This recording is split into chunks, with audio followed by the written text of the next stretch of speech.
A very good evening, good morning for lots of you. I'm Jaslin Kapani. I'm the founder and CEO of Decor Design. We're in the business of designing and manufacturing home and office decor and interior solutions and stuff. And it's a business of designing and supplying and making interior solutions and accessories.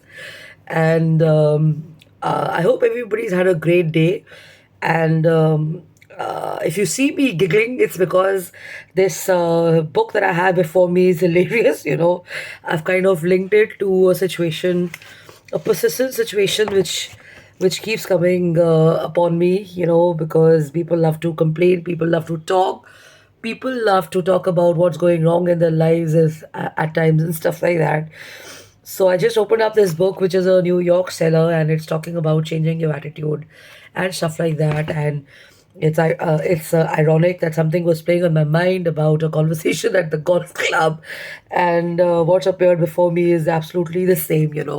So I guess the universe, as they say, is supporting me. So I'm going to do the share. So let me introduce myself first. I'm into interior solutions. Like I've said, we design, supply, and manufacture home and office decor and interior solutions. As a founder and a CEO, I'm also a spokesperson at various forums.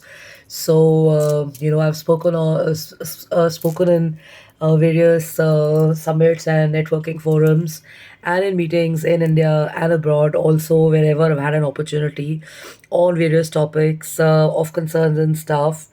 And one realization that I carry with me and I have is that it's very important to have an attitude of not complaining and not making smaller issues look really big, and by overblowing them, or kind of, I think I've used the word overhyping too much, but the point is to just blow them beyond what is expected and stuff. Okay, so I was at the club, and I was having a blast with my family and my friends and stuff, and of course.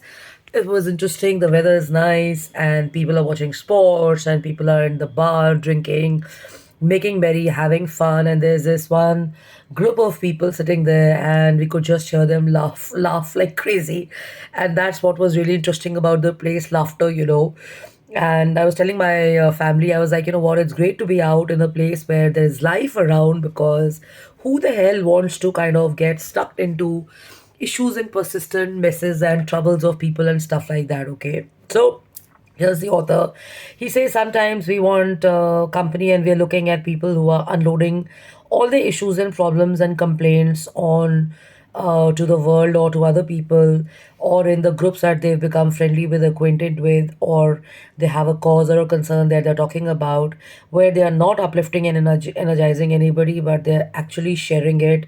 And in the interim, they're actually becoming a group of complainers and like-minded people and stuff. Okay, so this is hilarious because there is a certain section of people who sits in the golf club, and there are people who are not married, and there are people who've kind of been there, done that. They've been in a bad relationship, they've come out of it and stuff, and every time they have a few drinks, they end up doing the same talk about how bad the marriage was, how useless the woman or the man was, and stuff like that. And it takes a couple of other buddies and friends to tell them to shut up and stop complaining and bringing up the same topic, because nobody wants to hear it. Okay, I mean, we're there to have fun, we are here there to have a blast. So my realization is that not too many people want to hear complainers. If I were to make you sit next to me and I'm going to every day talk about having 104 degrees of fever and stuff, you're going to listen to